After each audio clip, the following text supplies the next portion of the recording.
আসসালামু আলাইকুম। আশা করি আমার ইঞ্জিনিয়ার ভাই বোনেরা আপনারা ভালো আছেন।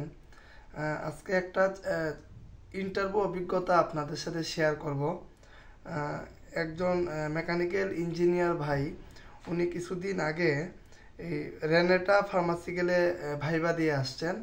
ঠিক আছে, আমি কোম্পানির নামটা আবার বলছি, রেনেটা ফার্মাসিক্যাল লিমিটেড। তো উনার পজিশন ছিল জুনিয়র অফিসার ইঞ্জিনিয়ারিং। আপনারা জানেন ফার্মাসিক্যালগুলা মূলত অ্যাসিস্ট্যান্ট ইঞ্জিনিয়ার বা junior officer, junior engineering officer এইরকম পজিশন থাকে, বা জুনিয়র এক্সিকিউটিভ বা সিনিয়র এক্সিকিউটিভ, এই পজিশনগুলো ফার্মাসিক্যালগুলোতে থাকে, মানে অফিসার রিলেটেড আর কি। ঠিক আছে, তো প্রথমে যেহেতু সরাসরি ভাইবা হয়েছে, প্রথমে উনি সালাম দিয়ে ভিতরে ঢুকছেন। ঢোকার পর ওইখানে আপনার নির্দিষ্ট টাইমে, মনে করেন যে ইন্টারভিউ ছিল 10টার দিকে, উনি প্রায় 9টা 40-এর মধ্যে আর কি পৌঁছে গেছে। তো পৌঁছে যাওয়ার পর আপনারা জানেন ফার্মাসিক্যাল কোম্পানিগুলা কিন্তু আপনার ওই সব কোম্পানি এখন গেটে এন্ট্রি করে, তারপর এন্ট্রি করার পর একটা আইডি কার্ড দেয়, ভিজিট কার্ড আর কি, ভিজিটিং কার্ড। পরে মানে ভিজিট কার্ড আর কি, পরে ওইটা আপনার পরে তারপর ভিতরে যেতে হয়। যাওয়ার পর ওইখানে মোটামুটি ভালোই সময় গেছে। তো ওনারা আপনার প্রায় ভাইবা বোর্ডে 3-4 জন ছিলেন আর কি।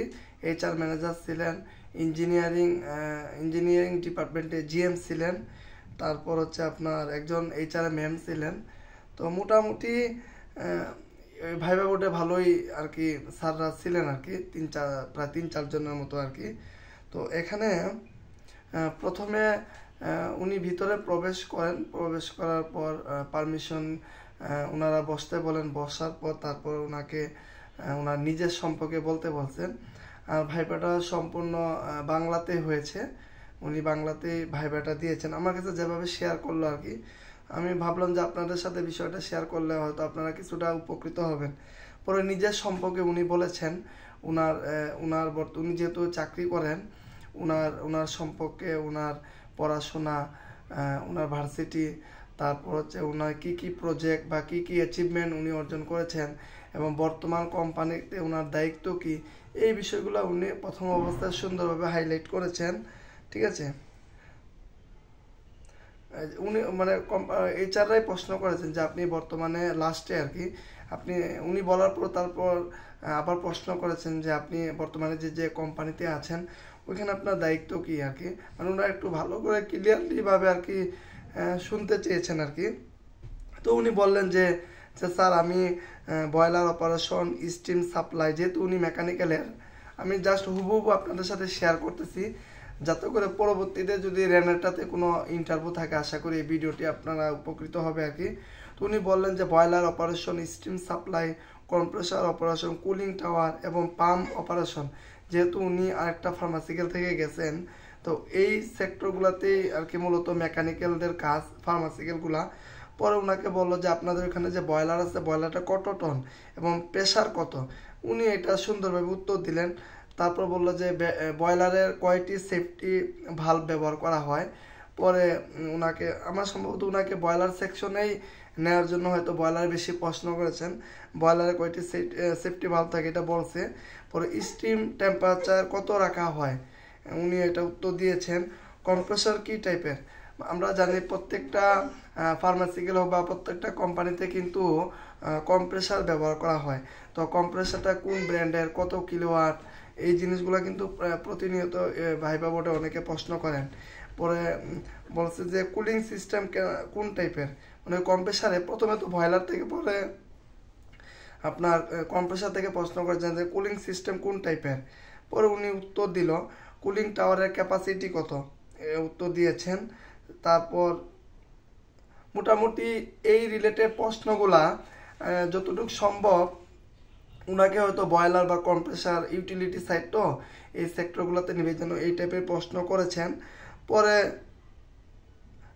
উনারা প্রশ্ন করলো যে আপনার স্যালারি র্যাঙ্ক কত, মানে আপনি কত স্যালারি চান, মানে কত পান, মানে আগের কোম্পানিতে আপনি কত পান আর বর্তমানে কত চাচ্ছেন।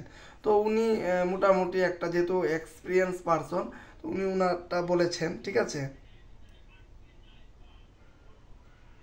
আচ্ছা, তো এখানে একটা মজার বিষয় হচ্ছে, এখানে একটা মজার বিষয় হচ্ছে, সেটা হচ্ছে উনি হচ্ছে আপনারা সবাই জানে, সবাই সবাই কথাটি মনোযোগ সহকারে শুনেন। ফার্মাসিক্যালগুলো আসলে ওনারা এক্সপিরিয়েন্সকে এত বেশি মূল্যায়ন করে না। বিশেষ করে ডিপ্লোমা যারা, বেশিরভাগ জায়গায় আপনার ফ্রেশার হিসাবে আপনাকে ওই রকম আপনার যতই অভিজ্ঞতা থাক, মানে কিছু কিছু ফার্মাসিক্যালে আর কি এটা করে আর কি। উনি তো প্রায় 4-5 বছর অভিজ্ঞতা আছে, তো উনার স্যালারি র্যাঙ্ক অনেক কম বলছে ওনারা, ঠিক আছে। মনে করেন সাপোজ আমি উদাহরণ দেই, ধরেন ভাইয়ে মনে করেন যে 25 থেকে 30 হাজার টাকা পায়, হয়তো ওনারা 17-18 অফার করছে। এই হচ্ছে বিষয়, বুঝছেন। তো বিষয়টা আপনাদের সাথে শেয়ার করার উদ্দেশ্য। তো যাই হোক, বিষয়টা আপনাদের সাথে শেয়ার করলাম যাতে করে আপনারা অন্যান্য ফার্মাসিক্যালগুলোতে, যেমন আমি আমার অভিজ্ঞতা বলি, আমি যখন এসকেপ ফার্মাসিক্যালে ইন্টারভিউ দিলাম, আমি তখন বাংলাগেটে চাকরি করি, প্রায় আমার চাকরি অভিজ্ঞতা প্রায় বাংলাগেটে তখন 4 বছর প্লাস ছিল। তো ওনারা আমাদেরকেও, আমাকে 14,000 টাকা অফার করে, 13,000, 14,000 এইরকম অফার করে, বুঝছেন। তা আসলে কি বলবো। তবে আরও দুইজন ভাই ছিল, ওনারা 15 বা 14.5 জয়েন করছে আর কি। তো আমি জানি না ফার্মাসিক্যালগুলা কেন এরকম করে।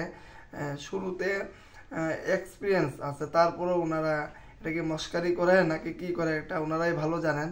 তো যাই হোক, আমরা যেখানে ইন্টারভিউ দিতে যাব, আমরা একটু সতর্ক সহকারে ইন্টারভিউগুলা দিব। আর অবশ্যই কোম্পানিগুলো উচিত যে আমার 5 বছরের অভিজ্ঞতা আছে, আমাকে কিভাবে এত কম, একটা মানুষ যখন একটা কোম্পানিতে থাকে মোটামুটি 5 বছর থাকা মানে কি, যে ভালো একটা স্যালারি উনি পাচ্ছে, তাই না। তো কিভাবে এটা আসলে মানে কি বলবো, এটা কোনো ভাষা নেই। আমি 5 বছর, একটা মানুষ যে কোনো কোম্পানি 5 বছর থাকলে মোটামুটি তো 25-এর কাছাকাছি থাকে, তাই না। 25, 30-30-এর কাছাকাছি থাকে, কিভাবে 16, 17 বা 18 এভাবে অফার করা হয়। তো যাই হোক, আমরা একটু সতর্ক সহকারে ইন্টারভিউগুলো ফেস করব।